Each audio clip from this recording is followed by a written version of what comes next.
yung ano dito, buko. Yan.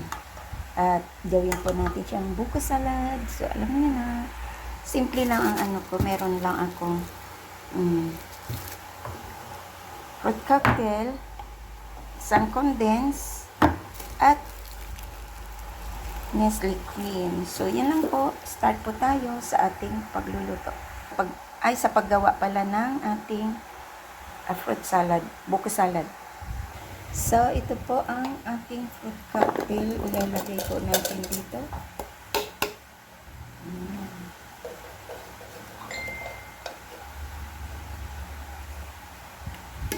At isunod po natin ang ating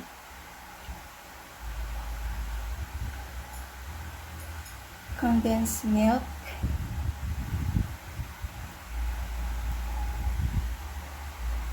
At sunod ay Nestle cream. Ayan.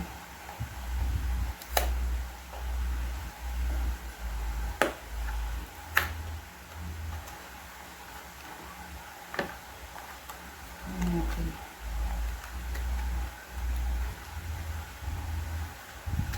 Simutin natin.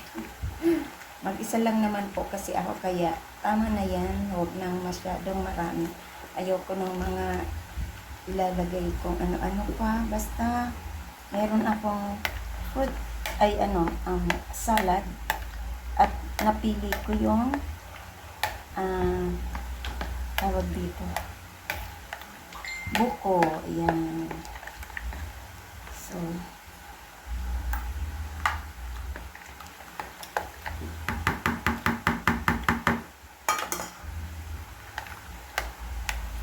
ihalo po natin.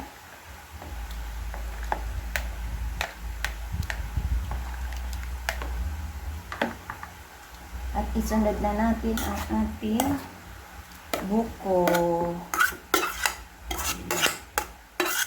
Actually, kahapon ko pa ito binili diyan sa labasan kasi ayaw kong lumabas ngayon na today is 31. So, ayaw ko nang lumabas. Ang daming tao. Ayaw kong pumunta sa bahay. Ayaw kong basta gusto ko bago pa man. Handa na yan. Ayan. Para hindi tayo ma-traffic at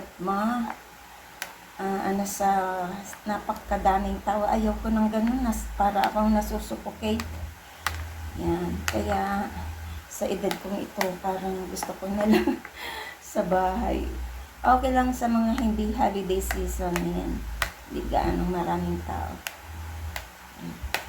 Gusto ko pag ganyan ganito sa bahay na lang ako. Lumabas man ako, hindi yung maraming tao talaga. Diyos ko, kahit sa mga mall, ang daming tao. So, ayan na ang aking buko salad. So, ilagay ko po siya sa, hindi ko na siya lalagyan ng green. Tama na po siya. At mag-isa lang ako dito na wala naman akong bisita. Bawat bahay dito sa amin ay may kanya-kanyang handa. Yan. Sa kapatid ko may handa din. Nung Pasko hindi ako wala akong handa. Pero may pagkain ako yung panahon. Yan sa akin lang. Check natin. Yummy. Yan. May dessert na ako sa New Year. Ayan. Itong aking dessert. Buko salad. With buko with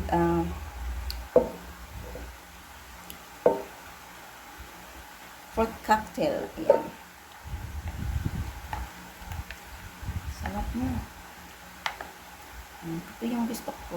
Kunti nga lang siya Malaki po itong bowl. So, dito po na talaga pang food, yung Tupperware.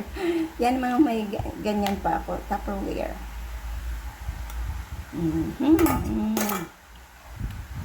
Ang charap-charap.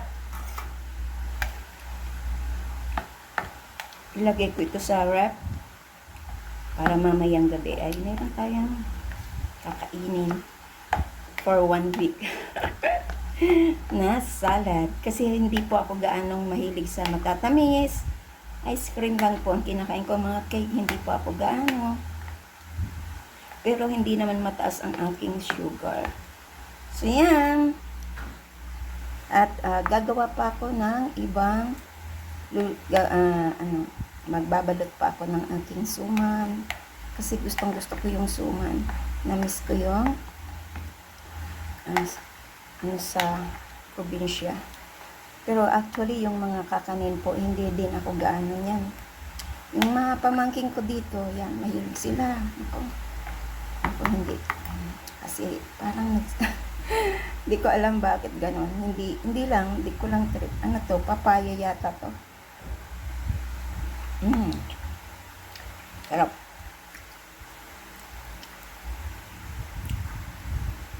Wala yung tagahain ko eh. Si Fred, mahilig nito. Matamis. At favorite niya yung salad, yung buko. So, yan lang po. Thank you so much po sa inyong panonood. Ang aking paggawa ng ating salad. Simple lang po. Wala na akong nilagay kung ano-ano pa. At yan na po ang ating buko salad with fruit cocktail. Bye-bye and salamat sa inyong lahat. This is Laurie's Kitchen. Bye-bye. Happy New Year sa ating lahat dyan. Wish you all the best in our life. Wish all the best in our life. Sana itong year na 2025 ay magbigay sa atin ng kasaganahan, healthy body, and happiness, and blessings, at malayo po tayo sa mga hindi magandang mangyayari. Ayan. Kasi may mga predictions sa ngayon. So, ano lang tayo, pray to God and trust Him. Ayan. Thank you and bye-bye.